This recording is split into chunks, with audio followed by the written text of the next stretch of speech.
যশোরে এক ব্যতিক্রমী মানবিক দৃষ্টান্ত স্থাপন করেছেন প্রধানমন্ত্রী তারেক রহমান। ৭ মাস বয়সী শিশু আন নাসরের জন্য বিশেষ উপহার পাঠিয়ে তিনি দেখিয়েছেন শিশুদের প্রতি তার গভীর ভালোবাসা। গত সোমবার যশোর সফরকালে ইনস্টিটিউট পাবলিক লাইব্রেরি পরিদর্শন শেষে ফেরার পথে প্রধানমন্ত্রীর নজরে আসে মায়ের কোলে থাকা শিশু আন নাসর। ফুলহাতে শিশুটিকে নিয়ে রাস্তার পাশে দাঁড়িয়েছিলেন তার মা আফরোজা খাতুন নীলিমা। দৃশ্যটি দেখে গাড়ি থামিয়ে নেমে আসেন প্রধানমন্ত্রী। শিশুটির সঙ্গে শুভেচ্ছা বিনিময় করেন এবং একটি স্মরণীয় ছবি তোলেন। শিশুটির ভালোবাসার প্রতিদান হিসেবে পরে তার জন্য উপহার পাঠানোর নির্দেশ দেন প্রধানমন্ত্রী। তার নির্দেশে দলের নেতারা শিশুটির বাড়িতে গিয়ে উপহার পৌঁছে দেন।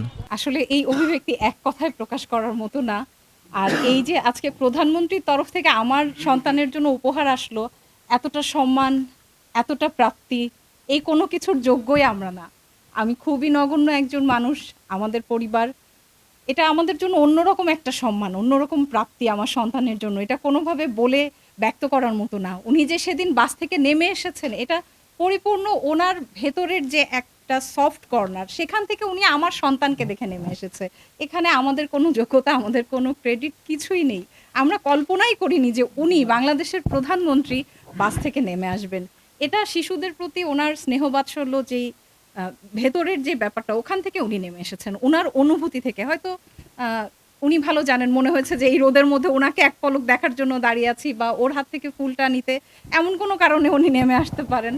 আমি এটা কোনোভাবেই, আমরা কেউই কল্পনা করিনি যে আসলেই প্রধানমন্ত্রী উনি নেমে আসবেন। আমি ফুলটা নিয়ে দাঁড়িয়েছিলাম যে একটু ফুলটা নাড়াবো, উনি হয়তো একটু দেখবেন, একটু বাস থেকে ওকে দেবেন, আমরা ওনাকে দেখতে পারবো।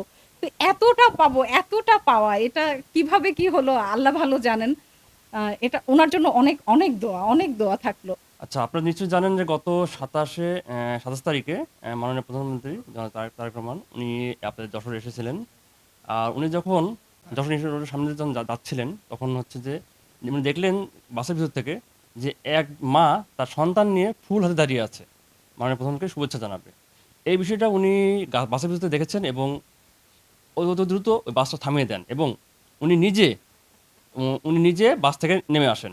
নেমে এসে সেই নীলিমা, মানে যে মা তার সন্তান সহ দাঁড়িয়ে আছে ফুল নিয়ে, সেই মায়ের সাথে দেখা করেন, সাক্ষাৎ। এটা হচ্ছে এমন একটা বিষয় হলো যে এমন একজন মা দাঁড়িয়ে আছে আর মাননীয় প্রধানমন্ত্রী বাস থেকে নেমে আসলেন। এটা একটা অভাবনীয় দৃশ্য, এরকম দৃশ্য খুব বিরল।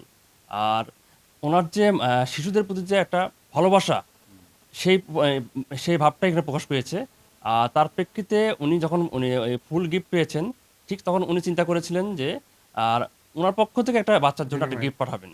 আর তার প্রেক্ষিতেই উনি আমাদের তার ব্যক্তিগত তার অতিরিক্ত প্রেস সচিব আতিকুর রহমান ভাইকে নির্দেশ দেন এবং তার নির্দেশে আমরা বিএনপি পরিবার পক্ষ থেকে আজকে আমরা এসেছি সেই নীলিমা আপু এবং তার সন্তানকে দেখার জন্য এবং মাননীয় প্রধানমন্ত্রী তারেক রহমানের পক্ষ থেকে একটা উপহার দেওয়ার জন্য। আর মাননীয় প্রধানমন্ত্রী মূলত খুবই সাধারণ মানুষ এবং উনি সহজ সরলভাবে চলাফেরা করে এবং উনি কখনো মানে কোনো কিছু দেখলে উনি সবসময় আমাদেরকে নির্দেশ দিতেন যে সেখানে ছুটে যাওয়ার জন্য।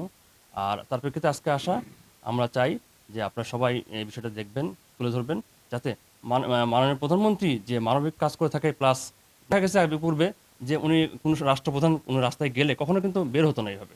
আর মাননীয় প্রধানমন্ত্রী কখনো কিছু দেখলে উনি বাস থেকে নেমে আসে। এতে তার সহজ সরলতাভাবে প্রকাশ পায় এবং মানুষ যে সাধারণভাবে চলাফেরা করে, এটা একটা উজ্জ্বল দৃষ্টান্ত, এই একটা উদাহরণ হয়ে থাকে।